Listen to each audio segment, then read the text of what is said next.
বউ বউ বউ, আমার পিড়াও না, আমার পিড়াও না, আমার কোনো দোষ নাই, আমার মাইরো না। আমি আর তোমার বড় বড় জামাই না দেবো না, এরপর থেকে ছোট ছোট জামাই না দেবো। আরে শফিক ভাইয়ের সামনে এগুলো কি বলতেছো তুমি? না অসুবিধা নেই ভাবি, আমার অভ্যাস আছে। আমার বউ তো পা ধরে ক্ষমা চাইলেও কোনো ক্ষমা দেয় না, ধাপা ধাপ বসাই দেয়, মারে। এই যা ভাবি কিছু মার খেয়ে যা।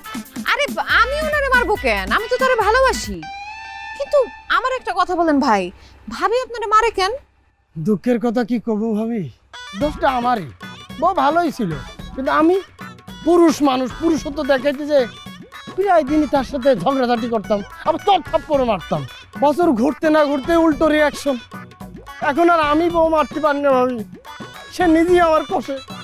দেখেন ভাই, স্বামী স্ত্রীর সম্পর্কটা সম্মানের, ভালোবাসার।